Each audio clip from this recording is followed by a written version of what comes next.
Hello दोस्तों, कैसे हैं आप सभी। देखिएगा, हम कल एक क्लास लेकर आए थे बीओ की, और उसी में हम नेक्स्ट क्लास लेकर आए हैं आज। जो क्वेश्चंस हमारे कल रह गए थे फर्स्ट क्लास में, सेकंड क्लास में कंप्लीट कर लेते हैं। और आपके सामने क्वेश्चंस हैं, ज़्यादा समय नहीं लेना हमें इसमें। और क्वेश्चंस में क्या कह रहा है देखिएगा। क्वेश्चंस 11 क्वेश्चन हम कर चुके हैं, 12 नंबर क्वेश्चंस हमें करना है। 12 नंबर क्वेश्चंस आपके सामने हैं, मैं थोड़ा साइड हो जाता हूँ, देखिएगा।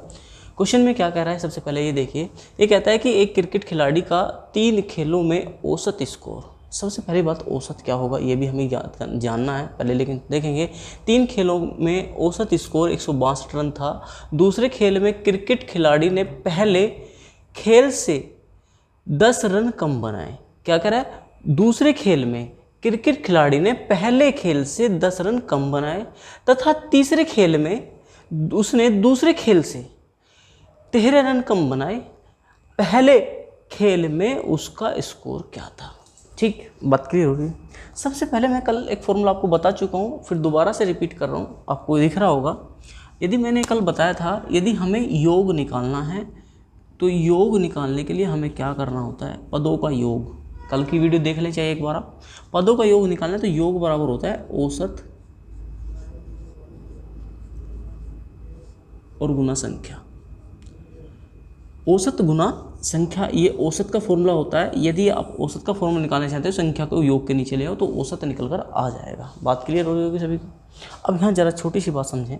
तो इसने शुरू में क्या कहा, पहले उसकी बात कर लेते हैं। तो इसने कहा कि एक क्रिकेट खिलाड़ी का 3 खेलों का औसत स्कोर कितना है, 162। यानी कि औसत की खेल कितने, 3 है। तो ये क्या है, ये है संख्या। ये क्या है यहाँ पर, संख्या। यदि नहीं दिख रहा है आपको तो मैं बोल रहा हूँ, उसको लिख लें। ये क्या है, संख्या है। 162 क्या है यहाँ पर, यह है औसत। यानी कि औसत भी दिया और संख्या भी। तो हमारे पास क्या आ सकता है, योग आ सकता है। कि योग क्या हो जाएगा, योग हो जाएगा 162 × 3। भाई यही तो हो जाएगा, ये क्या हो जाएगा, योग हो जाएगा। बात क्लियर हो रही होगी। अब यदि इसकी मल्टीपल करके देखें तो 3 दूनी 6, 3 छंगा 18, और 3 एकम 3 और 1 4, 486 हो गया। लेकिन इसने क्या कहा कि इसमें 3 खेलों का योग है, और 3 खेल हैं कौन कौन से देख लेते हैं। फर्स्ट, सेकंड एंड थर्ड, ये 3 खेल हैं। अब ये 3 खेल हैं तो यहाँ देखिएगा, अब आगे कहता है कि दूसरे खेल में क्रिकेट खिलाड़ी ने जो करा है, पहले खेल से 10 रन कम बनाए। यानी कि दूसरे खेल से इसमें क्या हुआ, पहले खेल से 10 रन कम बनाए। यानी कि इसमें क्या हुआ, 10 रन कम बनाए।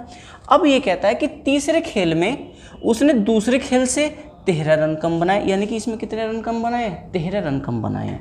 इसमें कितने रन कम बनाए, 13 रन। अब एक बात देखिएगा, यदि मैं इसमें एक्स रन मान लूँ, क्या मान लूँ, एक्स रन, क्योंकि इसने किससे तुलना करी है, दूसरे खेल में क्रिकेट खिलाड़ी ने पहले खेल से 10 रन कम बनाए। यानी कि पहले खेल से 10 रन, यानी कि पहला खेल ये स्टार्ट किया होगा, इसमें जो रन बनाए उससे इसमें कितने बनाए, 10 कम बनाए। तो मैंने क्या कर दिया, इसमें 10 घटा दिया, तो दूसरे खेल के रन आ गए। अब आगे की बात करते हैं, तीसरे खेल की बात करते हैं। तीसरा खेल कैसे, तीसरे खेल में उसने दूसरे खेल से 13 रन कम बनाए। यहाँ तो 10 कम हुए थे, अब कितने हो गए, 13 कम। ऐसे लगाओ कि यदि ये 100 रन थे, अब 100 में से 10 घटा दे तो कितने बचेंगे, 90। अब 90 में से 13 घटा दें तो कितना बचेगा, कितना बचेगा, 77 बचेगा। अब यदि हम यहाँ बात करें तो इसमें से 13 घटाएंगे तो x -10 और -13, यानी कि कितना हो जाएगा, ये वाला ऑप्शन ब्रैकेट को देखें तो x -23 हो जाएगा या नहीं होगा, कितना होगा, x -23 होगा। अब ये क्या है, ये इन्हीं का तो योग दिया हुआ है, इन तीनों पारियों का तो क्या है, योग है। अब यदि हम इसको देखें तो इन तीनों को ऐड कर दें। यदि हम इसको और इसको तीनों को ऐड करें, यदि ऐड करेंगे तो यहाँ प्लस आ जाएगा, यहाँ भी प्लस आ जाएगा, तो x और x कितना हो जाएगा, 3x हो जाएगा। क्लियर हो रही है बात। अब -10 और -23, तो कितना, कितना हो जाएगा, 33। अब ये क्या हो गया, योग आ गया, किन पारियों का, इन पारियों का। और इन पारियों को कहीं योग दिया हुआ है, हाँ ये दिया हुआ है, हमने योग निकाला है, औसत योग निकाला है औसत गुना संख्या करके। तो कितना आया है, ये 486 आया है। जब ये 486 आया तो आप क्या कर सकते हैं, इसे 3x बराबर, इसे इधर जाएंगे तो जोड़ देंगे, तो ये 486 + 3 यही तो आएगा। अब यदि इसको देखें तो 3x बराबर, यहाँ देखते हैं 3x बराबर देखेंगे तो 3 में 6 जोड़ेंगे कितना होगा 9। अब 8 और 3 क्या होता है 11, हासिल को 1 होगा और 4 और 1 5 हो जाएगा। क्लियर हो रही है बात। अब देखिएगा 3 से इसको डिवाइड कर दें, 3 एकम 3, 3 सत्ते 21 और 3 तिया 9। x बराबर कितना आ गया 173। x कौन सी पारी थी, सबसे पहले आपको ये भी चेक करना होगा। x कौन सी पारी थी आपकी, x थी फर्स्ट पारी। आपको बतानी कौन सी है, तो उसने पूछा है कि पहले खेल में उसका स्कोर क्या था और पहला ही खेल क्या है x है, तो x की वैल्यू कितनी है 173 और 173 ऑप्शन नंबर बी आपका सही आंसर होगा। बहुत स्पीड से कर सकते हैं आप, बहुत इजीली भी कर सकते हैं। ठीक है, मैंने पूरा बेसिक बता दिया है, समझा दिया है अच्छी तरीके से।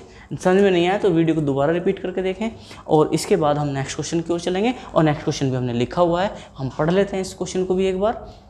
देखिए क्वेश्चन में क्या कह रहा है, ये कह रहा है 4 क्रमागत सम संख्याओं का औसत। कैसी संख्याएं, सम संख्याएं। अभी बात करेंगे सम संख्या क्या होती है। का माध्य 43 है, इसमें से सबसे बड़ी और सबसे छोटी संख्या का गुणनफल होगा।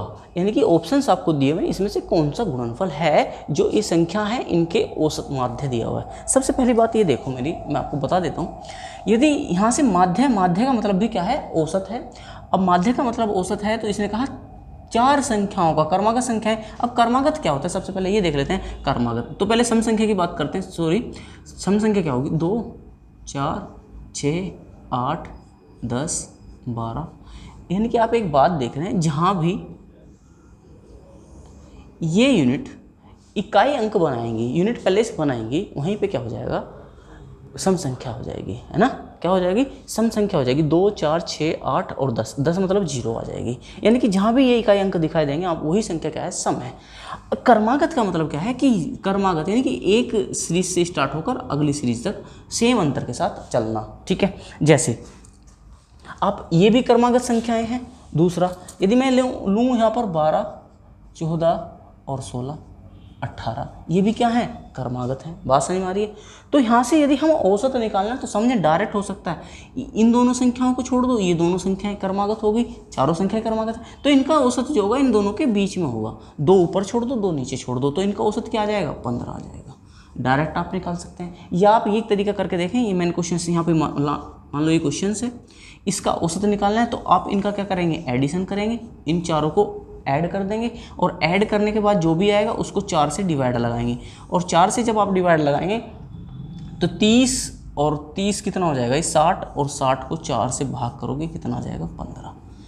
देखिएगा, यदि हम क्रमागत संख्या सम संख्याएं हैं और उनकी काउंटिंग जो है वो भी क्या है, सम है, यानी कि 4 है 8 है 12 है 10 है, उनका जो औसत आता है वह विषम आता है। यदि काउंटिंग जैसे मैं बता रहा हूँ वैसे है तो उनका औसत क्या आएगा, विषम आएगा। यदि 5 होती तो औसत सम आएगा। जैसे 5 संख्याएं आप लिखें, 6 8 10 12 और 14, इसका जो औसत आएगा वो क्या आएगा, 10 आएगा। 2 संख्याएं ऊपर छोड़ देंगे और 2 संख्याएं नीचे। लेकिन कब लग रही है कंडीशन, ये कंडीशन तब लग रही है जब क्रमागत की बात चल रही है। मैं ये इसीलिए क्लियर करा रहा हूँ कि अगर इससे रिलेट क्वेश्चन आता है तो आप करके आएँ। ठीक है, नेक्स्ट यहाँ से देखिएगा, यदि हम बात करें क्वेश्चंस की, तो क्वेश्चन में कह रहा है कि 43 क्या है, औसत है, माध्य है या औसत है। क्लियर बात। यदि माध्य या औसत है तो इससे पहले और इसके बाद में ही तो संख्या आएंगी। बात क्लियर है। ये तो मैंने बताया औसत कहाँ होगा, बीच में होगा उन संख्याओं के। जब औसत बीच में होगा तो सम संख्याएं क्या होगी, आगे और पीछे सेम क्या होगी, सेम पद होंगे, आगे भी इतने पद होंगे और बाद, पहले भी और बाद में भी। ठीक है, तो पहले कितने हैं, सॉरी इसके आगे कितने हैं, तो यहाँ पर देख लेते हैं यहाँ पर क्या होगा, 42 क्या है, सम संख्या। अब इससे पहले कौन सी आएगी, 40, बात क्लियर हो गई होगी। इसके बाद कौन सी आएगी, 44 और कौन सी आएगी, 46। देखो 4 संख्याएं क्या होगी, क्रमागत 40 42 44 46, इनके बीच में तो कोई सम संख्या नहीं होती। अब सम संख्या नहीं होती लेकिन एवरेज क्या है, एवरेज तो इसका 43 है, एवरेज 43 है। मैंने कहा था यदि इनकी संख्या 4 6 है या 4 है या 2 है तब भी विषम इनका क्या आता है, औसत आता है। इस पर ज़्यादा फोकस ना करें आप केवल ये देखें, यदि पद 4 दिए तो 2 आगे होंगे 2 पीछे होंगे। क्लियर हो रही है बात। यदि ये पद 6 होते तो 3 पहले होती, 3 बाद में होती। क्लियर हो रही है बात। यदि ये 5 होती तो एक जो औसत था वही सम होगा और आगे 2 और 2 पीछे होंगी। क्लियर हो रही है। हमें केवल सम संख्याएं निकालनी है। ये विषम है, ये कैसी है, विषम है, तो इसको हम क्या करेंगे, काउंट नहीं करेंगे। इसको काउंट नहीं करेंगे तो शेष कैसी हैं, सम संख्याएं। बात क्लियर।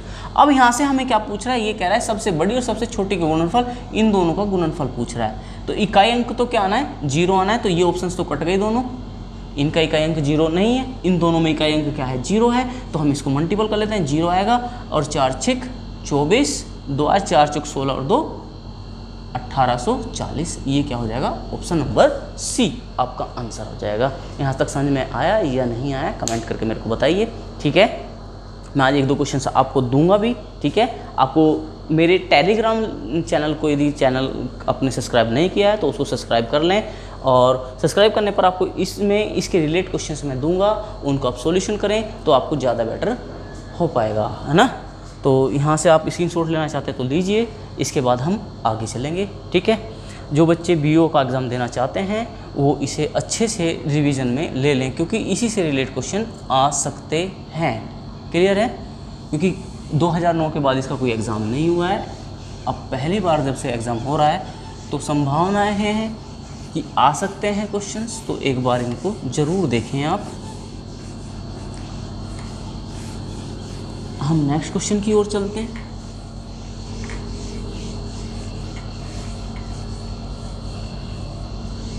नेक्स्ट क्वेश्चन क्या है देख लेते हैं। नेक्स्ट क्वेश्चन पर। नेक्स्ट क्वेश्चन हमारे सामने है। नेक्स्ट क्वेश्चन 14 नंबर, और 14 में देखिएगा क्या कह रहा है।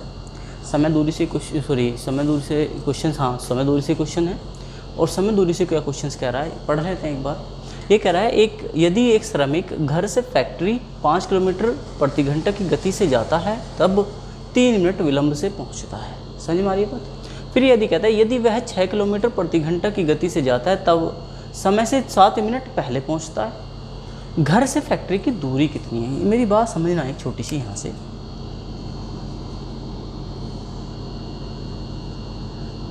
ये इसका घर है और ये इसकी फैक्ट्री है। यहाँ जाता है, यहाँ से यहाँ जाता है। एक बार स्पीड जो होती है वो एक बार होती है इसकी 5 किलोमीटर प्रति घंटा और एक बार होती है 6 किलोमीटर प्रति घंटा। तो यहाँ पर जो समय है, मैं ये बता देता हूँ आपको कि यदि ये यहाँ समय ले रहा है तो एक बार समय यदि इसने कहा कि 3 मिनट विलंब से पहुँचता है। यदि इसका फैक्ट्री जाने का टाइम 8 बजे का है, मान लीजिए मेरे को 8 बजे फैक्ट्री पहुँचना है, ये मानिए आप 8 बजे फैक्ट्री पहुँचना है, तो 3 मिनट मेरे देरी से पहुँचता हूँ। कब, जब मेरे स्कूटर की जो स्पीड है वो 5 किलोमीटर प्रति घंटा रहती है। तो 5 किलोमीटर प्रति घंटा रहने पर 3 मिनट विलंब से मतलब क्या है, विलंब का मतलब देरी से पहुँचना। और कितनी देरी से, 3 मिनट की देरी से। 8:03 में पहुँच रहूँगा। बात समझ में आ रही है। और यदि मैं स्पीड बढ़ा देता हूँ, अपनी स्पीड क्या कर दी मैंने, बढ़ा दी। स्पीड बढ़ाने पर क्या होगा, इस समय में क्या हो जाएगी, कमी। कल भी समझाया था मैंने, कल की वीडियो में आपको, कि जैसे ही स्पीड बढ़ाएंगे वैसे ही समय क्या हो जाएगा, कम हो जाएगा। देखिए इसने कहा कि 6 किलोमीटर प्रति घंटे की गति से जाता है तब समय से 7 मिनट पहले पहुंच जाता है। यदि उसका टाइमिंग फैक्ट्री का 8 बजे था, हमने अभी माना है 8 बजे, माना है 8 बजे को, 8 बजे है तो 7 मिनट पहले पहुंचेगा तो 7:53 पे पहुंच जाएगा। किस टाइम पहुंच जाएगा, 7:53 पे। 7:53 पे क्या हो जाएगा, फैक्ट्री पहुंच जाएगा। बात समझ में आ रही है। अब एक बात बताओ, यहाँ में क्या हुआ, चाल में क्या कर दी इसने, वृद्धि, और यहाँ क्या हो गया, समय में क्या हो गई, कमी। और यही मैंने कल आपको समझाया था कि जैसे स्पीड बढ़ाओगे समय क्या हो जाएगा, घट जाएगा। मैंने बताया था एक दूसरे के क्या होते हैं, व्युत्क्रमानुपाती होते हैं, एक दूसरे से विपरीत होते हैं। यदि एक चीज़ बढ़ेगी तो दूसरी चीज़ घट जाएगी। क्लियर हो रही है। तो अब आते हैं, देखिए यदि हम बात करें स्पीड की, तो स्पीड क्या है, स्पीड का रेशो लिखते हैं। तो पहले 5 किलोमीटर प्रति घंटा तो मैंने 5 लिख दिया। कटिंग नहीं कर रही है, आपके पास आए क्वेश्चंस तो कटिंग नहीं करना है। यदि वो कटता भी है, यदि 5 और 12 होता तब भी नहीं, 10 और 12 होता तब भी नहीं काटना था आपको। यहाँ पे 5 और 12, 5 और 6 है स्पीड है। आप टाइम क्या करेंगे, टाइम, क्योंकि टाइम में ही तो अंतर दिया है तो हमें टाइम चाहिए। टाइम का ही अंतर हमें मिल रहा है, और अंतर कितना मिल रहा है, 7 और 3 10, 10 मिनट का क्या मिल रहा है, डिफरेंस मिल रहा है। कितने मिनट का डिफरेंस मिल रहा है, 10 मिनट का डिफरेंस। देखिएगा 7:53 से 8:03 तक, यानी कि पहले 8:03 पर पहुंच रहा था, फिर 7:53 पे। देखिए ये 5 की स्पीड से जा रहा था तो समय कितना लगेगा। अब यहाँ पे क्या करना है आपको, एलसीएम लेना है। एलसीएम कितना आएगा, 30 आएगा। ये एलसीएम यहाँ पर आवश्यकता नहीं थी, लेकिन मैं बता देता हूँ। यदि ये डायरेक्ट क्वेश्चन पूछ ले कि स्पीड ये दी हुई है, बताइए इनके समय का रेशो क्या होगा। यदि स्पीड का रेशो दे दे और आपसे समय का रेशो पूछ ले तो आप क्या करेंगे, उस स्पीड के रेशो जो रेशो दिए हुए हैं उनका ही एलसीएम ले लेंगे। एलसीएम लेने के बाद क्या करना है, एलसीएम यहाँ पे जैसे 30 आया तो हम इस 5 से इसको डिवाइड करेंगे, यहाँ लिखेंगे 5 × 30। क्लियर हो रही है बात। अब यदि हमें 6 यहाँ पर स्पीड दी, 6 से इसको डिवाइड करेंगे, 6 × 5 = 30, यानी कि इसे डिवाइड करके आप क्या कर सकते हैं, इसका रेशो निकाल सकते हैं। किसका रेशो निकल कर आएगा, टाइम का रेशो निकल कर आएगा। यदि ये टाइम का रेशो निकल कर आ गया, ठीक है, यदि ये 3-4 ज़्यादा रेशो होते तो आप क्या करते, एलसीएम लेते। यदि 2 ही हैं तो आप इसको डायरेक्ट पलट कर लिख सकते हैं, ठीक। अब यहाँ देखिए, यदि स्पीड में क्या हुई थी, वृद्धि, तो समय में क्या होगी, कमी। आपको दिख रहा होगा, मैंने कहा था जैसे स्पीड बढ़ाएंगे समय क्या हो जाएगा, कम लगेगा। अब यहाँ इसी के अकॉर्डिंग देख लो, यहाँ पर क्या आ रहा है, 1 मिनट की कमी आ रही है, या 1 घंटे की, या 1 यूनिट मान के चलिए आप, 1 यूनिट की कमी आ रही है। और 1 यूनिट बराबर यही किया है यहाँ पर 10 मिनट है। तो 10 मिनट है तो आप 10 मिनट को किस में बनाएंगे, घंटे में, क्योंकि यहाँ पर चाल किस में दिया, किलोमीटर प्रति घंटे में, और आंसर किस में पूछ रहा है, किलोमीटर में। तो इसको भी आप क्या कर लेंगे, चेंज घंटे में, तो 0 से 0 कट जाएगी। क्लियर हो रही है। हमें यहाँ पे समय चाहिए, स्पीड हमारे पास में है तो डिस्टेंस निकालनी है, हमें डिस्टेंस ही निकालनी है, तो स्पीड इनटू टाइम चाहिए। स्पीड इनटू टाइम चाहिए तो डिस्टेंस आ जाएगी। स्पीड हमारे पास है, एक स्पीड 5 है, एक बार 6, तो 5 ले लेते हैं। तो अब हमें किसकी चीज़ की आवश्यकता पड़ रही है, टाइम की। तो टाइम कहाँ से आएगा, 1 बराबर तो ये है, तो यहाँ पर हमें क्या निकालना था, 6 बराबर, तो 6 × 1 बराबर 1/6 × 6, तो 6 से 6 कटेगा तो क्या आ जाएगा, 1 घंटा आ जाएगा। जब यहाँ पर 1 घंटा ये आ जाएगा तो 1 घंटा यहाँ पर आप लिखेंगे तो मल्टीपल करेंगे तो डिस्टेंस बराबर आ जाएगा 5 किलोमीटर। आशा करता हूँ समझ में आया होगा, यहाँ तक क्लियर हो रही होगी बात। डिस्टेंस कितनी आ गई, 5 किलोमीटर। तो ऑप्शन नंबर हो जाएगा बी, आंसर क्या हो जाएगा, 5 किलोमीटर हो जाएगा। आई बात समझ में या नहीं आई। आपको केवल क्या करना था, यहाँ समझिए, मैं इसका बिल्कुल शॉर्ट फंड आपको बता देता हूँ। आप अगर इसका स्क्रीनशॉट लेना चाहते हैं तो ले लीजिए एक बार, उसके बाद आगे चलते हैं, ठीक है। इसका छोटा सा फंडा मैं बता देता हूँ आपको क्या करना है। आपको सिर्फ ये करना है, आपको रेशो लिखने हैं। स्पीड का रेशो 5 और 6 है, तो टाइम का रेशो पलट जाएगा, 6-5 हो जाएगा, है ना, और 6-5 हो जाएगा। इन दोनों का डिफरेंस कितना है, 1। अब क्या करना है आपको, देखिएगा, ये जो जब आप क्या कहे कि एक तो विलंब और एक क्या पहुँचे पहले, तो दोनों जुड़ जाएंगे। पहले और विलंब, देरी से और पहले जुड़ जाएंगे। देरी और देरी ली हुई है तो घट जाएंगे। पहले दिया हुआ है तो भी घट जाएंगे। तीनों कंडीशन मैंने बता दी हैं। यदि विपरीत दिए हुए हैं तो जुड़ जाएंगे और सेम दिए हुए हैं तो घट जाएंगे। क्लियर हो रही है बात, लिख लें इस चीज़ को। तो यहाँ पर हमें क्या करना है, इन दोनों को क्या है, एक दूसरे के विपरीत है, तो 7 और 3 10 मिनट है, मिनट को घंटा बना दो, 60 से भाग कर दो, समय निकाल लो 6, इधर भी 6 से गुना, क्योंकि आपको चाहिए distance, speed into time. Speed तो ये आ गई, टाइम यहाँ से चाहिए, तो टाइम को 6 से 6, 0 से 0 क्या आ गया, 1 घंटा। यहाँ पर 1 रखेंगे तो डिस्टेंस आ गई 5 किलोमीटर। 5 किलोमीटर आ गई, ऑप्शन नंबर डी हो गया। क्लियर, आशा करता हूँ समझ में आया होगा। इसके बाद नेक्स्ट क्वेश्चन की ओर चलते हैं। नेक्स्ट क्वेश्चन क्या है, क्योंकि हमें थोड़ा स्पीड से ही पढ़ना पड़ेगा। 15 नंबर, वह कम से कम संख्या जो 14, 17, 34 और 42 में प्रत्येक से घटाई जाए ताकि प्रथम 2 संख्याओं का अनुपात अंतिम 2 संख्याओं का अनुपात समान होंगी। यानी कि संख्याएं क्या होंगी, देखिए ये लैंग्वेज, वह कम से कम संख्या होगी, यानी कि कहाँ से आ गया, ऑप्शंस में आ गया। फिर कह रहा है जो इतने में से घटाने पर ये पहले 2 अनुपात अंतिम 2 अनुपात क्या जाएंगे, समान। तो ये बात क्या कर रहा है, ये बात करता है यहाँ पे सबसे पहले समानुपात की। ये समानुपात क्या है, देखिए समानुपात, यदि मैं ये बात करूं A अनुपात B, समानुपात, अनुपात लगाया, इसको डबल करते ही ये समानुपात का चिन्ह बन जाता है, और यहाँ पर अनुपात और ये D, ये ही क्या है आपका समानुपात है। यदि मैं इसको एक दूसरे रूल से लिखूं तो जो आपको क्वेश्चन में दिखाई देगा C अनुपात D, यही समानुपात जो है यही क्या कहता है, बराबर की बात करता है। किसकी बात करता है, बराबर की बात करता है। यानी कि पहला अनुपात दूसरे अनुपात के क्या है, बराबर है। यही क्या है, समानुपात है। क्लियर हो रही होगी बात। अब देखिएगा, यदि ये समानुपात बराबर हो गए तो यहाँ से ही ये क्या है कि पहला रेशो दूसरे रेशो के बराबर है। जैसे मैं यहाँ पे लिख देता हूँ 1:4 और 1:4, ऐसे लिख देते हैं, दिख नहीं रहे होंगे आपको, मैं इसको बराबर कर देता हूँ। तो यही क्या है, आपका समानुपात है। क्या है ये, समानुपात है। अब बात करते हैं क्वेश्चंस की। आपको यहाँ समझ में आया होगा हमें दोनों अनुपात कैसे करने हैं, समान करने हैं। लेकिन कब करने हैं, जब इनमें से कुछ घट जाएगा। कब करने हैं, जब इनमें से कुछ घट जाएगा। जैसे यहाँ पर 14 और 17 लिखा हुआ है, 34 और 42 लिखा हुआ है। आप क्या करेंगे, इसमें अप्लाई करेंगे क्या, पहले 0 अप्लाई करेंगे, तो 0 घटाएंगे तो सेम ये क्या होगा, रेशो। मैं इसको रेशो ही बना देता हूँ। क्या रेशो बराबर हुए एक दूसरे के, नहीं हुए तो ऑप्शन नंबर 1 कट जाएगा।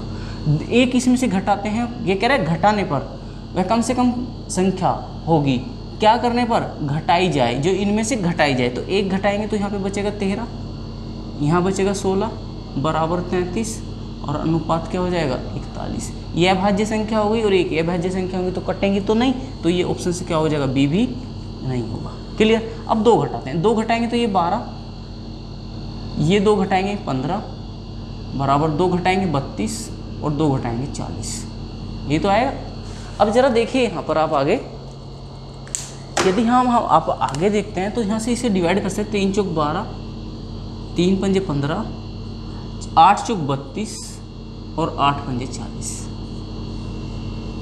क्या हो गई, अनुपात समान हो गई। जैसे ही क्वेश्चन में कहा था वैसे ही हमने क्वेश्चन आपको बताया है। ये क्वेश्चन कह रहा था कि प्रथम दो संख्याएं और अंतिम 2 संख्याओं का अनुपात क्या होना चाहिए, बराबर होना चाहिए। और हमने ये बराबर ही दिखा दिया। बराबर यानी कि समान होना चाहिए, हमने क्या कर दिया, समान कर दिया। ऑप्शन नंबर सी आपका आंसर हो गया। आशा करते हैं समझ में आया होगा। क्लियर हो रही है बात। यदि समझ में नहीं आया तो मेरे को कमेंट करके बताएं और वीडियो को दोबारा रिपीट करके आप देख सकते हैं। ठीक है, आगे चलें नेक्स्ट क्वेश्चन की ओर। स्क्रीनशॉट लिया हो या लिखा हो आपने, जैसा भी आपका मन करे, स्क्रीनशॉट लेकर आप बाद में लिख सकते हैं, बाकी वीडियो को रोक कर आप इसको लिख सकते हैं। आगे चलते हैं 16 नंबर क्वेश्चन की ओर। 16 और 17 दो क्वेश्चंस आपके दिए हुए हैं यहाँ पर व्रत से, यानी कि आपका मेंसुरेशन से क्वेश्चंस आ गया है। क्वेश्चंस देखते हैं क्या कह रहा है। क्वेश्चन नंबर है आपका 16, क्या कहता है, ये कहता है एक वर्ग के भीतर, एक वर्ग के भीतर, एक वर्ग के भीतर 1 मीटर त्रिज्या वाला, भीतर 1 मीटर त्रिज्या वाला, 1 मीटर त्रिज्या वाला वृत्त जैसा चित्र, वृत्त जैसा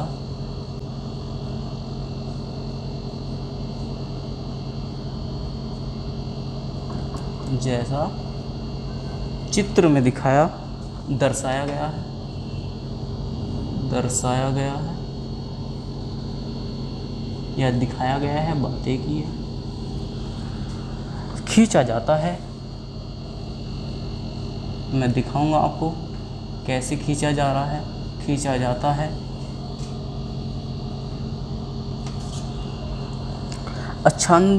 आच्छादित भाग का क्षेत्रफल क्या होगा, आच्छादित यानी कि जिस पे छाया आ रही होगी वो होगा है, वो क्या होता है, आच्छादित।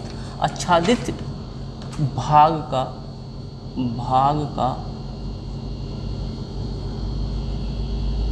क्षेत्रफल होगा, यानी कि क्षेत्रफल क्या होगा, ये आपका क्वेश्चन है। ऑप्शंस मैं आपको दे देता हूँ जिससे आप बता पाएँ क्या हमें करना है। आच्छादित भाग का क्षेत्रफल होगा, एक तो ऑप्शन आपका है 4 - पाई, ठीक है। सेकंड है 1 - पाई बाय क्या दे रहा है, 2 और एक दे रहा है 1 माइनस पाई बाय 2, 4 दे रहा है, डी ऑप्शंस दे रहा है 1 माइनस पाई बाय 4। ठीक है, ये आपको ऑप्शंस दिए हुए हैं। देखिएगा, यदि हम बात करें यहाँ पर एक वृत्त बना देते हैं, ये बना देते हैं, ये कह रहा है एक वर्ग के भीतर, एक वर्ग बनाया हमने, वर्ग की आमने सामने की भुजाएं, मेरे बोलने पर भी ध्यान रखें आप, वर्ग के आमने सामने की भुजाएं समान होती हैं और इनके चारों जो कोण शीर्ष होते हैं वे 90 डिग्री पर होते हैं। एंगल जो बनता है 90 डिग्री का बनता है। इससे भुजाओं को स्पर्श करते हुए एक वृत्त बनाया गया है। ये मैंने वृत्त बना दिया। अब ये बोल रहा है कि आच्छादित भाग का क्षेत्रफल क्या होगा। आच्छादित भाग मैंने यहाँ पे दिखाया है आपको, कोई सा भी एक आप इसको कर सकते हैं कलर। ये कह रहा है ये इस भाग का क्षेत्रफल क्या होगा। जब भी कि ये कहता है कि इसकी जो रेडियस है 1 मीटर त्रिज्या वाला वृत्त है, यानी कि इसकी जो रेडियस ये है, यहाँ ये जो रेडियस दी हुई है ये 1 मीटर की है। कितनी है? 1 मीटर की। आपको पता है कि इसका जो एक दूसरे से ये जो भुजा की दूरी, ये जो दोनों शीर्ष बनते हैं, ये किससे बनते हैं? व्यास से, इनकी ये भी 1 मीटर होगा। यदि ये 1 मीटर और 1 मीटर हो जाएगा तो टोटल कितनी हो जाएगी? 2 मीटर हो जाएगी। कितनी हो जाएगी? 2 मीटर हो जाएगी। तो 2 मीटर हो जाएगी तो इसकी वर्ग की भुजा प्रत्येक क्या हो जाएगी? 2 मीटर ही तो हो जाएगी। क्या हो जाएगी? 2 मीटर हो जाएगी। लेकिन हमें 2 मीटर इसकी तो हमने निकाल ली, लेकिन हमें क्या करना है? हमें आच्छादित भाग का क्षेत्रफल निकालना है, इसका भाग का क्षेत्रफल निकालना है। तो जरा यहाँ से देखें, यदि मैं वर्ग का क्षेत्रफल निकाल लूँ, वर्ग का क्षेत्रफल क्या होता है? भुजा का वर्ग, यानी कि a मान लेते हैं तो उसका स्क्वायर लगा देते हैं, भुजा का स्क्वायर। और यदि मैं वृत्त का क्षेत्रफल देखूं, वृत्त का क्षेत्रफल देखूं तो क्या होता है? पाई आर स्क्वायर होता है। क्या होता है? पाई आर स्क्वायर होता है। जबकि यहाँ से अगर हम देखें तो पाई आर स्क्वायर है और वृत्त की त्रिज्या जो दी हुई है वो कितनी दी हुई है? आर की वैल्यू कितनी दी हुई है? 1 मीटर है। यदि मैं यहाँ 1 रखूँगा तो वैल्यू क्या बचेगी? पाई बचेगी। क्या बचेगी? पाई। क्या आ जाएगा? ये क्षेत्रफल आ जाएगा। अब वृत्त का क्षेत्रफल ये आ गया। अब एक बात बताइए, यदि मैं वर्ग का क्षेत्रफल लगाऊं तो वर्ग का क्षेत्रफल क्या हो जाएगा? 2 का स्क्वायर हो जाएगा। क्या हो जाएगा? 4 हो जाएगा। यदि ये 4 है, बात क्लियर होगी।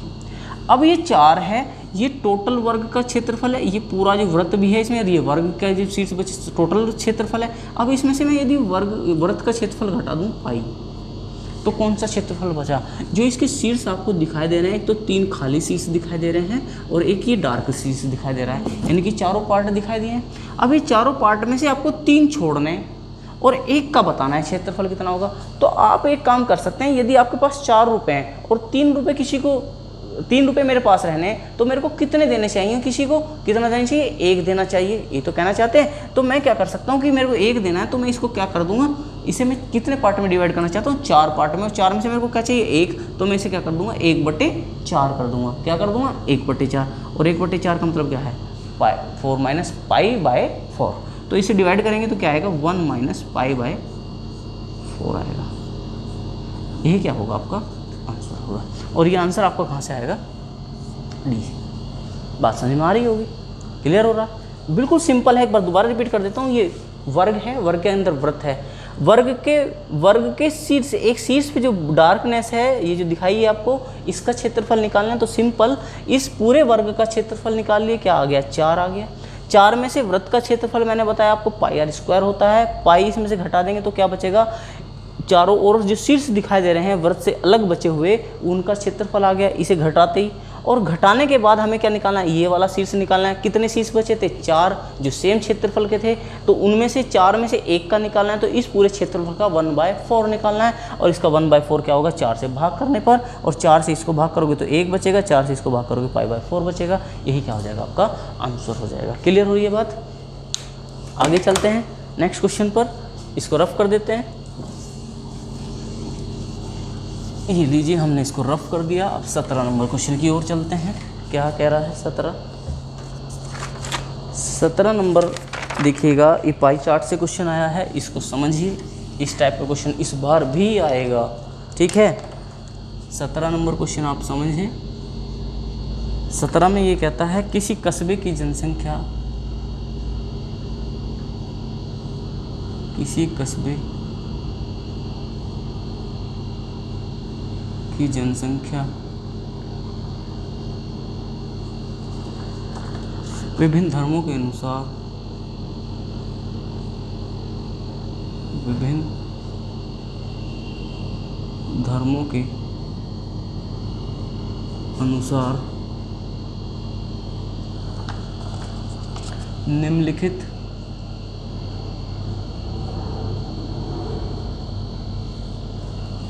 निम्नलिखित पाई चार्ट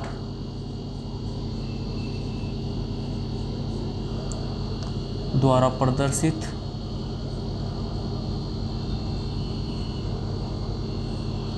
की गई है। अभी मैं इसमें एक चार्ट बनाऊंगा, ठीक है। यदि कस्बे की कुल जनसंख्या,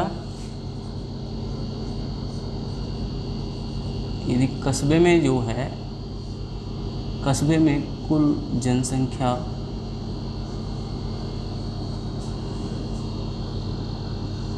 कुल जनसंख्या 72000 7 करोड़ 20 लाख हो, तब सिखों या सिखों लिख लो आप डायरेक्ट, सिखों की जनसंख्या होगी, की जनसंख्या होगी, ठीक है। देखिएगा ऑप्शंस भी लिख देते हैं यहाँ पर, बी सी एन डी। 60,000, 50,000, 40,000, 30,000, ठीक है। चार्ट बना देते हैं, ये चार्ट है, ठीक है। इसमें से एक ये बहुसंख्या हो गया, यहाँ पर 130 डिग्री किसमें है, हिंदू। फिर यहाँ अन्य जाति का हो गया 70% अन्य, ठीक है। 70% यहाँ ईसाई के दे देते हैं, ईसाई का दिया हुआ है इन्होंने। 70% क्या हो गए, ईसाई हो गए, ठीक है। फिर इसमें 70% जो हो गए, सॉरी 60% हो गए मुस्लिम। यहाँ पर क्या हो गए, मुस्लिम हो गए। और यहाँ से 30% हैं, यही यहाँ पर हमें निकालना है, सिख दिए हुए हैं। क्या दिए हुए हैं, सिख दिए हुए हैं। और यही हमें क्या करना है, निकालना है। देखिएगा समझें, हमें सिख निकालना है। इसका टोटल एडिशन यदि आप करोगे तो 360 डिग्री बैठेगा। कितना बैठेगा, 360 डिग्री होगा। टोटल एंगल की बात करेंगे। इस टोटल एंगल में हमें निकालना कितना, 30 निकालना है। तो आप ये बात याद रखना, यदि 30 निकालना है, किस में निकालना है, 360 में से निकालना है, तो आप बस यही करें, जिसमें से निकालना है उसको नीचे और जो निकालना है उसको ऊपर, गुना में जिसमें से निकालना है इसमें से कितने हैं, तो 7200 एंड 000 लगा दिया हमने। तो इसे कर देते हैं 0, कट जाएगी। 3 से क्या होगा, 12, 36, 12 छिक 72, 6 आ गया, 3 0 एंड 3 0। शायद मैंने ऑप्शंस में 0 कम लगाई है, इसलिए ये कम आ रहा है। देखना कितना, 5 0 हैं होंगी, है ना। तो इसमें बढ़ा लेना एक 0 और ये ऑप्शन हमारा हो जाएगा ए, ठीक है। ऑप्शन सही कर लेना, एक 0 इसमें बढ़ा लेना, ठीक है। क्लियर हो रहा है यहाँ तक। ये पाई चार्ट में है, आप याद रखना। आपको कोई भी निकालना आता, अगर हिंदू निकालने हो तो 130 डिग्री है, तो 130 डिग्री आपको 360 में से क्या निकालना है, 130, तो 130/360 हो जाएगा। क्लियर हो रही है बात। देखिएगा आगे चलते हैं, क्वेश्चन नंबर 18 की ओर।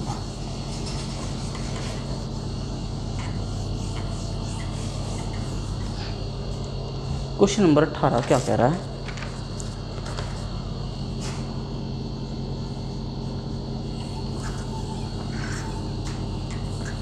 देखिए 18 कहता है तीन संख्याओं में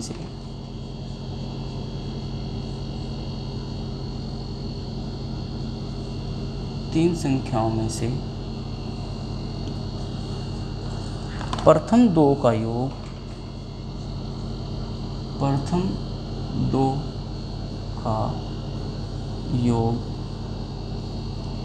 45, दूसरी और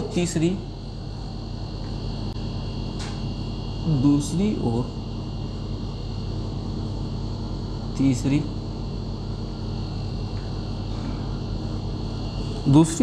का योग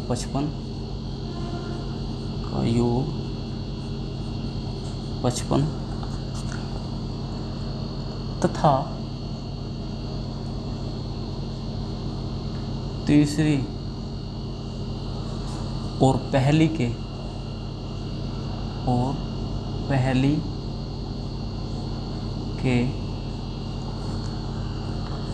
3 गुने का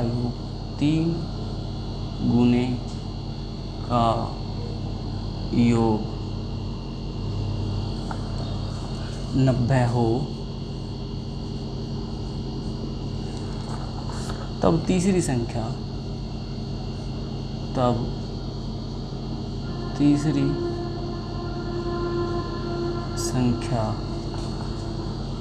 होगी। हमें तीसरी संख्या बतानी है। तीसरी संख्या क्या होगी? ऑप्शंस भी हम देंगे क्योंकि मैंने पूरा सॉल्यूशन कराना है, तो आपके सामने ऑप्शंस एग्ज़ाम में आएंगे। और ये 20 होगा, ये 25, 30 और 35, ये आपको दिया हुआ है। ठीक है, देखिएगा बात करेंगे। इसने कहा 3 संख्याएं हैं। पहले हम संख्याएं मान लेते हैं 3। मैंने मान लिया एक संख्या a है, एक b है और एक c है। ये 3 संख्याएं हो गई। फिर कहते हैं प्रथम दो का योग। प्रथम दो कौन सी है? a और b। मैंने कहा a + b बराबर है 45। क्लियर हो गई। फिर आगे कहता है दूसरी और तीसरी का योग 55। दूसरी b और c, यानी कि दूसरी और तीसरी हो गई 55। क्लियर हो गई बात। फिर आगे कह रहा है कि तीसरी और पहली लिख लेते हैं आप। c लिखो और फिर पहली संख्या लिखो। फिर ये कह रहा है पहले के 3 गुने का योग, यानी कि पहले का 3 गुना और दोनों का योग हो गया, और बराबर कितना है? 90 है। कितना है? 90। ये हो गया। अब ये आपको क्लियर हो रहा होगा। अब यहाँ से आपको क्या निकालना है? तब तीसरी संख्या क्या होगी? आपको निकालनी है c की वैल्यू। क्लियर है। अब यदि आप कर सकते हैं तो आप बहुत आसानी से कर पाएंगे। इसको कैसे करना है? आप इसमें कुछ मत करिए, आप इसका क्या कर दीजिए, सीधा एडिशन कर दीजिए। बता रहा, करना आपको है, मैं बता देता हूँ फिर भी। देखिएगा, यदि इसमें a चेक करें तो कितना होगा? a ये रहा और 3 ये रहे, तो कितना हो जाएगा? 4a हो जाएगा। प्लस b कितना होगा? 2b हो जाएगा। c कितने हो जाएंगे? 2c हो जाएगा। बराबर ऐड करेंगे 10, हासिल को 1 होगा। 10, 5, 15 और 4, 19, 190। देखिए कर तो मैंने दिया ही, आपको क्या करना है? अब तो कुछ करना ही नहीं है आपको, है ना। तो यहाँ पे क्या हो जाएगा? इसमें से क्या कॉमन ले लेंगे हम? 2 कॉमन ले लेंगे। तो यहाँ हो जाएगा 2a प्लस के b और प्लस के c और बराबर में 190। इसे डिवाइड कर देंगे, 85 बचेगा।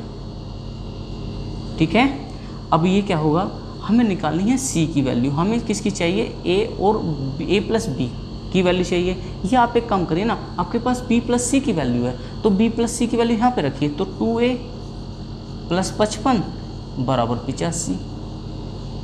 तो 2a बराबर कितना बचेगा? 30 बचेगा ना। अब 30 बचेगा तो a से डिवाइड करेंगे, कितना बचेगा? 15। जब a 15 हो गया, अब देखिए हम b की भी निकाल सकते हैं। अब a की 15, b की कितनी हो जाएगी? 30। समझे? 15 यहाँ रखेंगे, इसे घटा देंगे, कितना बचेगा? 30। अब 30 b की आ गई, 30 इधर घटाएंगे तो c की कितनी आ गई? 25। c की कितनी आ गई? 25 आ गई। तो c की वैल्यू क्या है? 25। ये रहा बी ऑप्शन। आशा करता हूँ समझ में आया होगा, क्लियर हो रहा है। देखिए एग्जाम में आए हुए क्वेश्चंस हैं, ये आपके प्रीवियस पेपर्स के क्वेश्चंस हैं, जो आया हुआ है पेपर उसी के क्वेश्चन में हम करा रहे हैं। ठीक है। और इसके आगे नेक्स्ट क्वेश्चन की बात करेंगे। नेक्स्ट क्वेश्चन में आते हैं 19 नंबर में।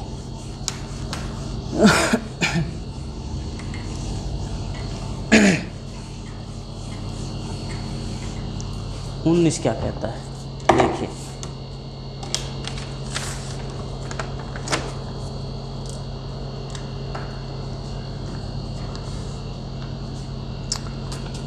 19 नंबर देखते हैं क्या कह रहा है। ये कहता है किसी वृत्त की परिधि, किसी वृत्त की परिधि और त्रिज्या का अंतर, और त्रिज्या का अंतर 74 सेंटीमीटर है, तब वृत्त का व्यास होगा, वृत्त का व्यास होगा, ऑप्शन से लिख देते हैं बी, सी और डी। 27, 28, 31 और 33।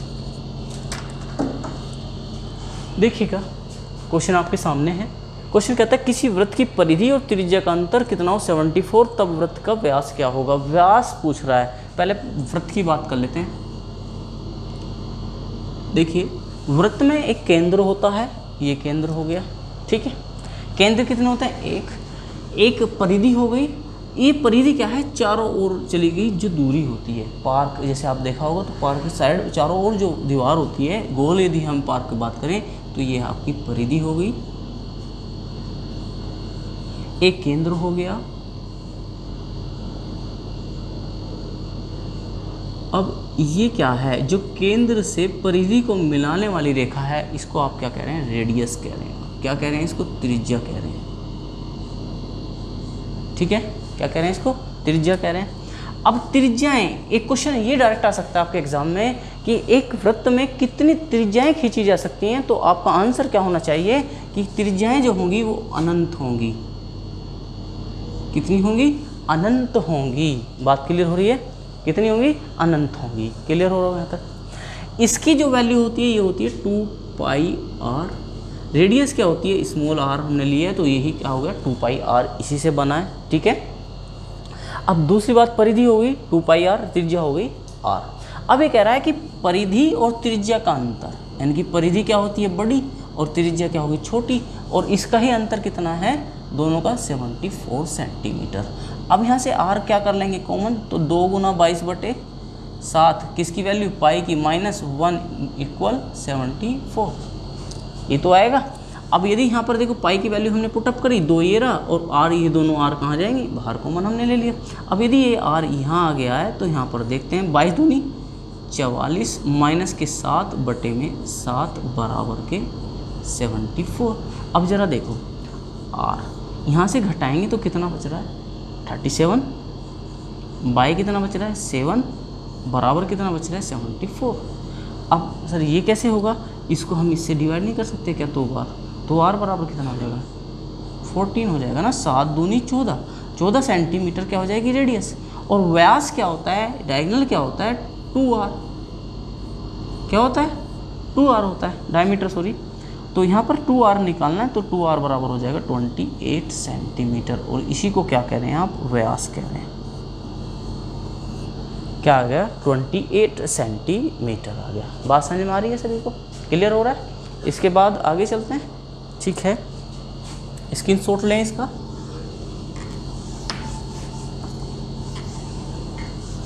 नेक्स्ट क्वेश्चन की बात करेंगे। नेक्स्ट क्वेश्चन आपके पास औसत से आ रहा है। देखिए औसत से, यानी कि ये इंपॉर्टेंट चैप्टर लग रहा है मेरे को। वृत्त से क्वेश्चन आ रहा है, औसत से तीसरा क्वेश्चन आने वाला है। एक बल्लेबाज अपनी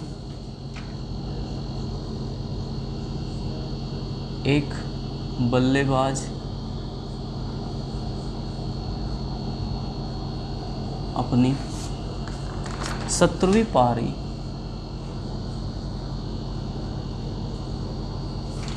पारी में 85 रन बनाता है, जिससे उसका औसत,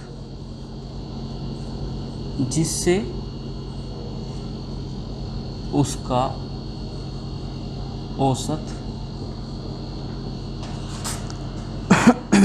3 रन बढ़ जाता है, 3 रन बढ़ जाता है,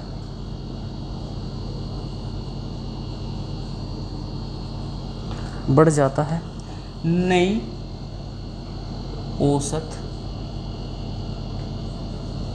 औसत संख्या होगी।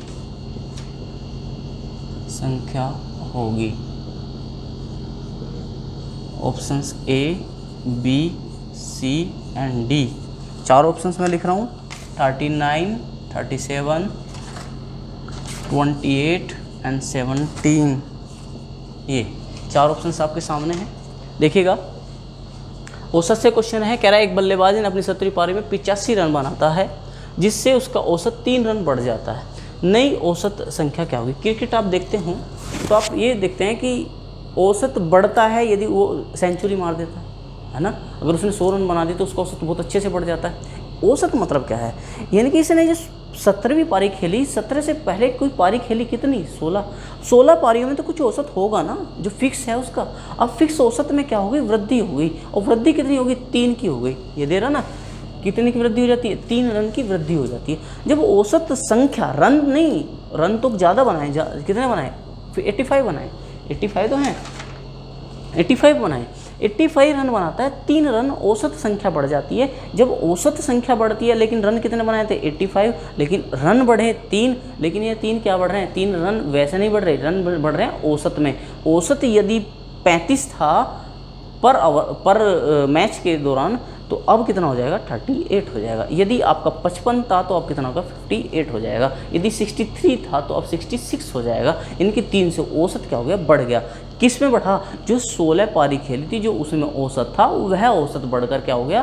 3 बढ़कर ज़्यादा हो गया। ठीक है, अब यहाँ से बात करते हैं। तो इससे पहले 17 से पहले कितनी पारी खेली उसने? 16 पारी।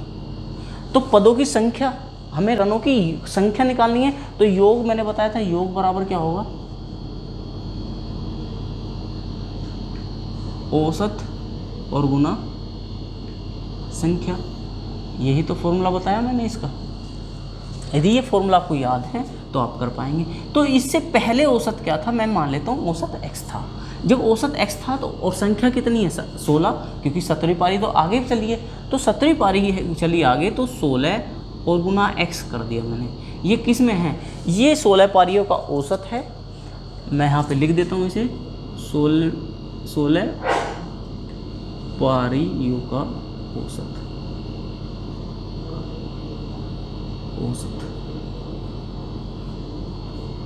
ये 16 पारियों का औसत है।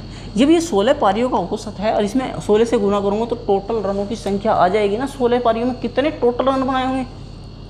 ठीक है, 17वीं पारी में कितने रन बनाए? 85। यदि 16 पारियों के रनों में मैं 17वीं पारी के रन और जोड़ दूँ तो टोटल 17 पारियों के रन जितने उसने बनाए अपनी लाइफ में, 17 की 17 पारी जो खेली, उसमें टोटल रन ये बनाए होंगे। क्लियर हो रही है बात? अब आगे की बात करते हैं। तो अब औसत रन कितना बढ़ गया? 3। तो पहले औसत कितना था? x, अब कितना हो गया? 3 बढ़ गया। ये औसत की तरह होगा, 17 पारियों का औसत हो गया। अब 17 पारियों का औसत है तो इसमें 17 से गुना लगाने पर क्या हो जाएगा? योग आ जाएगा। कितनी पारियों का? 17 पारियों का योग आ जाएगा। ये भी कितनी पारियों का? 16 का ये, एक का ये, क्या हो गया? 17 पारी, ये भी 17 पारी, दोनों क्या हो जाएंगे? बराबर। आपको क्या करना है? x की वैल्यू निकालनी है, और x की वैल्यू आप ही बताएंगे निकाल कर, लेकिन मेरे को निकालनी पड़ेगी क्योंकि ये पूछ रहा है नई औसत संख्या। जो x आएगा वो क्या माना था हमने? पुरानी आएगी, क्योंकि वो 16 पारियों की है। हमें क्या चाहिए? नई पारी की। तो उसमें क्या करना पड़ेगा? हमें 3 ऐड करना पड़ेगा। मैं इस क्वेश्चन को यहीं पे छोड़ता हूँ आपके लिए, आपको ही करना है, आंसर आप ही देंगे।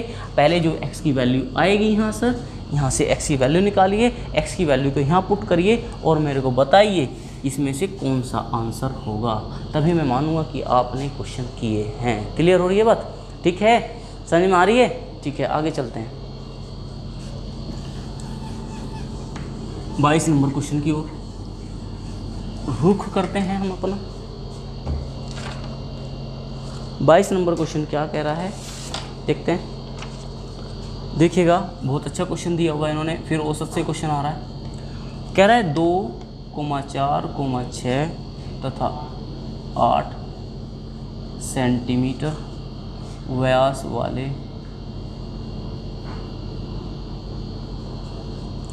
व्रतों का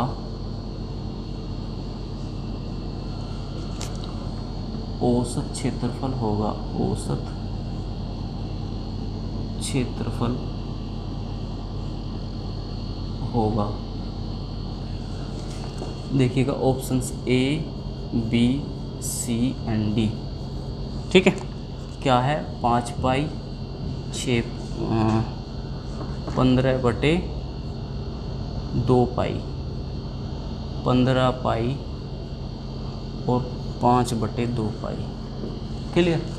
अब मेरी बात समझना यहाँ पर क्या पूछा है? ये पूछ रहा है ये त्रिज्या व्यास दिए हुए हैं, व्यास दिए हुए हैं और व्यास वाले वृत्तों का औसत क्षेत्रफल आपको बताना है। तो सबसे पहले आपको वृत्त का क्या पता होना चाहिए? क्षेत्रफल क्या होता है?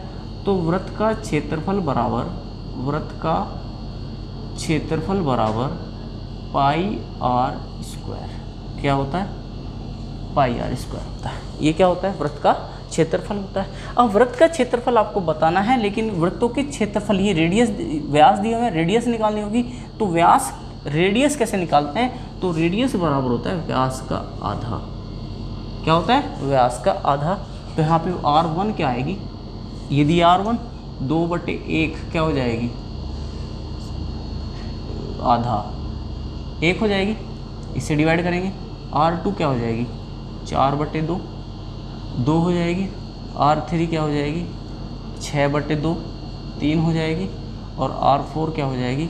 8/2 यानी कि 4 हो जाएगी। क्लियर हो रही है बात? आंसर किस में दिया है? पाई में दिया है, तो पाई तो लगनी है। तो यहाँ देखिएगा, यदि मैं 1 यहाँ रखूँगा तो 1 का स्क्वायर करेंगे 1 आएगा, यानी कि 1 पाई, प्लस इसका स्क्वायर करूँगा तो क्या आएगा? 4 पाई।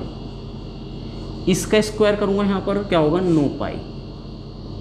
और फिर क्या करूँगा? 4 का स्क्वायर तो 16 पाई। ये क्या है? इन सभी क्षेत्रफलों का योग आया। हमें क्या निकालना है? औसत। औसत निकालना है तो योग बटे संख्या। अब संख्या कितनी है? 4। संख्या 4 है। अब 4 है तो इसको ऐड कर दीजिए, क्या हो जाएगा? 30। और 30/4 का मतलब 30 पाई/4। 2 दूनी 4, 2 से इसको 15, ये आ जाएगा आपका कितना? 15/2 पाई आंसर। क्लियर हो रही है बात? सभी को क्लियर हो रही है? देखिए, यदि आपको ये वृत्त का क्षेत्रफल आता है तो ऐसे इसकी रेडियस निकाल लेंगे, ये इसको योग करके इसका क्या हो जाएगा? क्षेत्रफल हो जाएगा। इसे डायरेक्ट आप कर सकते हैं। लेकिन डायरेक्ट यदि कोई बच्चा करना चाहता है तो वो ऐसे कर सकता है कि इसका 1, ये 2, ये 3, ये 4। तो 1 का स्क्वायर करेंगे 1 आएगा, 2 का स्क्वायर करेंगे 4 आएगा, 3 का स्क्वायर करेंगे क्या आएगा? 9, और यहाँ पर 4 का 16। इसको टोटल को करेंगे तो 30 आएगा। 30 को 4 से भाग करेंगे तो क्या आएगा? 15/2 आएगा, क्योंकि पाई हमें रखनी है और डायरेक्ट इसका आंसर हो जाएगा 15/2। क्लियर हो रही है बात सभी को? आगे चलें, क्योंकि पाई तो इसने दिया हुआ है तो काटना तो है नहीं। ठीक है, स्क्रीनशॉट ले लिया हो आपने, इसको मैं रफ कर देता हूँ। नेक्स्ट क्वेश्चन की ओर चलते हैं। 23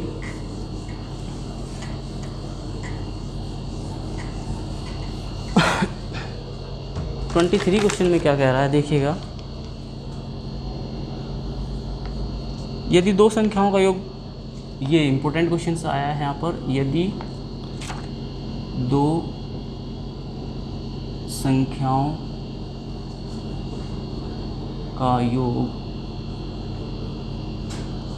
45 हो तथा इनका अंतर 15 हो, तब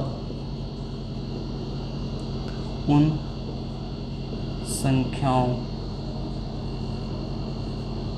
संख्याओं में निम्नलिखित अनुपात होगा। निम्नलिखित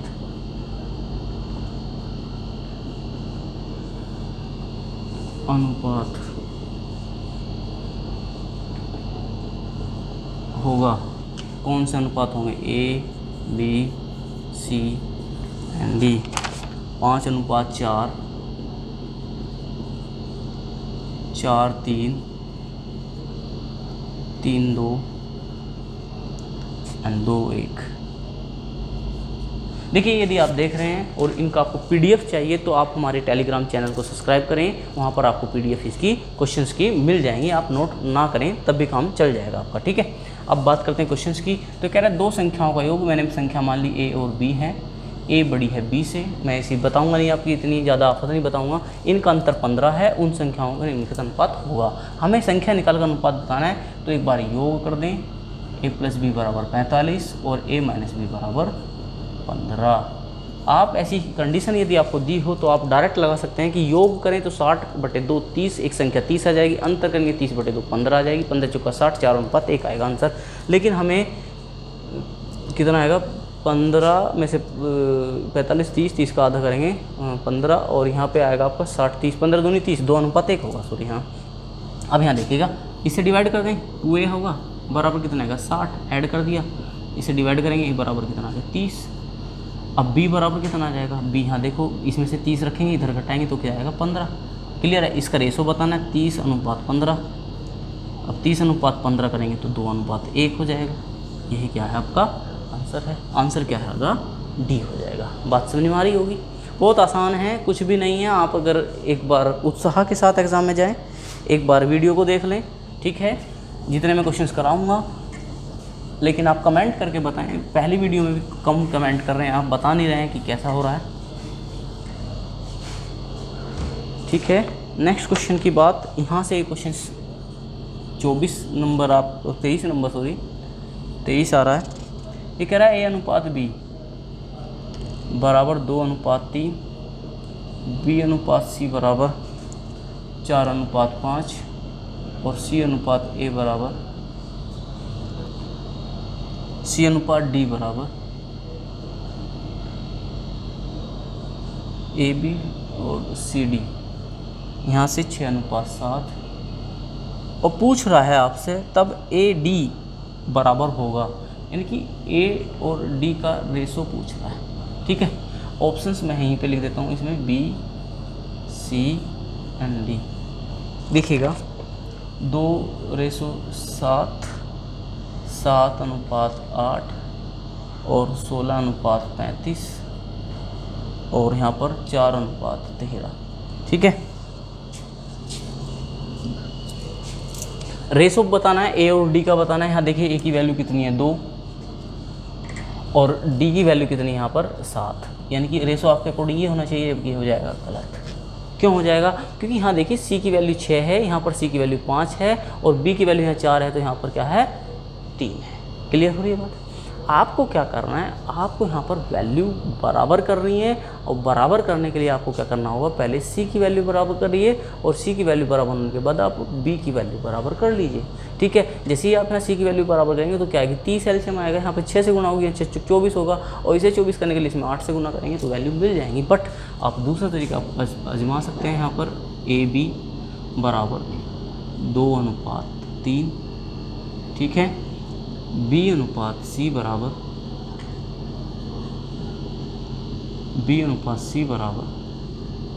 क्या होगा, इस नीचे लिखें, B के नीचे B की वैल्यू लिखें तो B की वैल्यू 4 है, तो यहाँ पे 4:5। अब C/D लिखेंगे तो यहाँ पर क्या आ जाएगा, ये D कैपिटल लिखेंगे, क्या आएगा 6:7। यहाँ देखेंगे, अब आपको दिख रहा होगा कि यहाँ से मैं रेशो लगा देता हूँ, कहाँ पे नहीं है वैल्यू, जहाँ पे वैल्यू नहीं है उनके ऊपर वैल्यू, यहाँ भी रेशो आएगा, क्योंकि इसके ऊपर है तो इसके ऊपर एक रेशो यहाँ भी आएगा, एक रेशो यहाँ आएगा, एक रेशो यहाँ पर आने वाला है, ठीक है। बिल्कुल बेसिक बता रहा हूँ। वैल्यू के नीचे वैल्यू, जैसे इसके वैल्यू यहाँ पर रेशो, एक इसके ऊपर रेशो, एक यहाँ रेशो, एक यहाँ रेशो, एक यहाँ पर रेशो, एक यहाँ पर रेशो, ये सारी वैल्यू भरनी है। लेकिन आपको इसमें कुछ नहीं करना है, आपको इसमें लिखना है A, B, C and D बराबर। क्या करना है, ये जो वैल्यू है इसमें 2 यहाँ है, 3 यहाँ, 3 से आगे यदि कॉलम खा लिया तो 3 आएगा, 4 से पहले खा लिए तो 4 आएगा, 5 के बाद खा लिया तो 5 आएगा, 6 के पहले खा लिए तो 6 आ जाएगा। यानी कि आगे कॉलम में उससे पहली संख्या, पहले कॉलम में उससे आगे की संख्या जो उससे पहले लिखी जाएगी, ऐसे कर देना है। अब इसमें क्या करना है, आप इन सब की क्या करनी है, गुणा करनी है।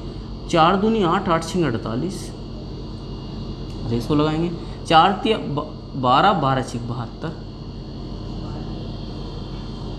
15 छिक्का 90, और या आप केवल ये फर्स्ट और लास्ट निकाल सकते थे क्योंकि आपको ए और डी चाहिए। क्लियर हो रही है बात?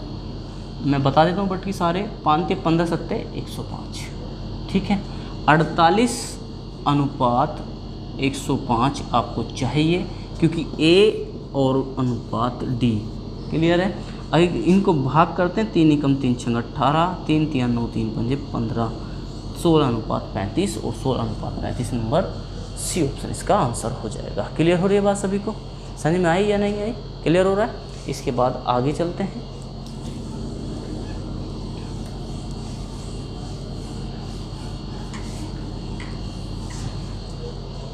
ऑप्शन क्वेश्चन नंबर इसके नेक्स्ट क्वेश्चन है, यहाँ आपका 23 था, अब आएगा आपका 24, और 24 नंबर क्वेश्चन की बात कर रहे हैं। 24 में कह रहा है दो संख्या जो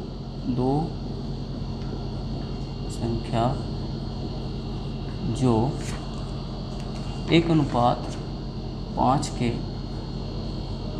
अनुपात में हैं का गुणनफल 320 है, का गुणनफल 320 है।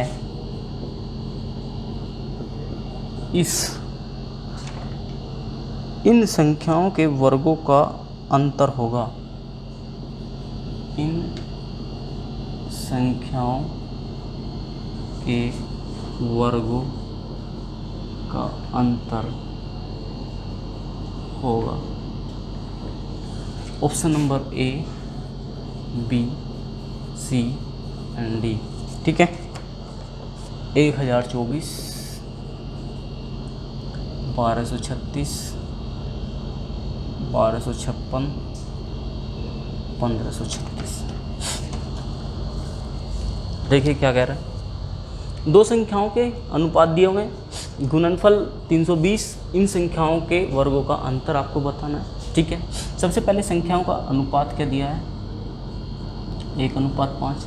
इसे अनुपात से बाहर निकालेंगे तो इसको x लिख सकते हैं, इसको 5x लिख सकते हैं। जब ये गुणनफल की बात करता हो तब की बात करें, तब रेशो में हमको x से मल्टीपल करनी है। ये x क्या होता है, HCF होता है। जो हमने HCF लिया है x, ये HCF की यदि मल्टीपल इसमें कर दें तो टोटल संख्या मूल रूप में प्राप्त हो जाती है। अब x गुना 5x करेंगे तो प्राप्त होगा 320। 5 से डिवाइड करेंगे, 5 छंग 30, 5 चौक 20, x स्क्वायर बराबर 64 और x बराबर हो जाएगा 8। क्लियर हो रही है बात? अब यहाँ से हमें क्या चाहिए, हमें चाहिए वैल्यू। तो एक चाहिए हमें 5x, और 5x का मतलब है 5×8 = 40। क्लियर हो रही है बात? हमें चाहिए यहाँ से इन संख्याओं के वर्गों का अंतर। यदि इसका वर्ग करें तो 8 का स्क्वायर बराबर 64, और यदि इसका वर्ग करें हम 40 का स्क्वायर करें तो ये होगा 1600। यानी कि 1600 में से यदि हम 64 घटाएं तो यहाँ पे बचेगा 6, यहाँ बचेगा 3, यहाँ बचेगा 5 और यहाँ बचेगा 1, 1536। और ये रहा ऑप्शन नंबर आपका डी। यदि आपको क्लियर हो रहा है तो कमेंट करके ज़रूर बताएं। मैं बार बार आपको बोल रहा हूँ, समझ में आया हो। ठीक है, स्क्रीनशॉट लें और आगे चलें हम इससे नेक्स्ट क्वेश्चन की ओर।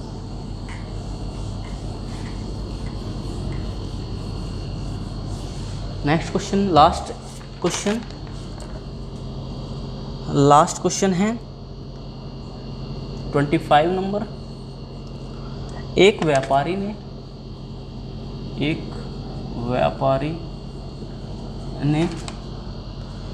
100 सेब 60 रुपये में क्रय किए, यानी कि खरीदे। क्या किए कि क्रय किए, और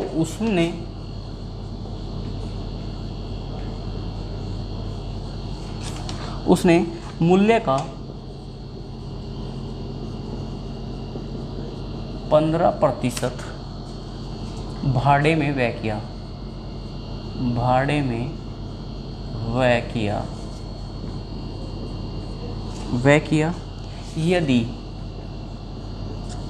यदि व्यापारी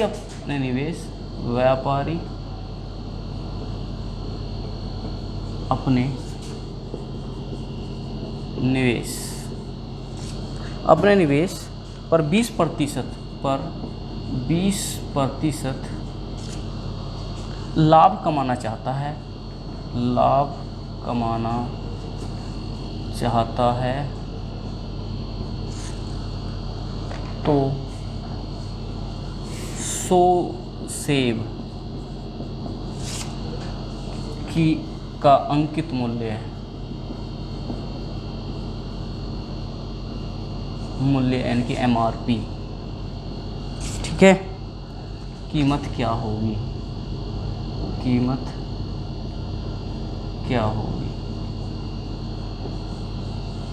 थोड़ी जल्दी में लिखा है, क्वेश्चन की राइटिंग ऐसी हो रही है, ठीक है, क्योंकि वीडियो लेंथी होती जा रही है। 22.8, 83.8, 80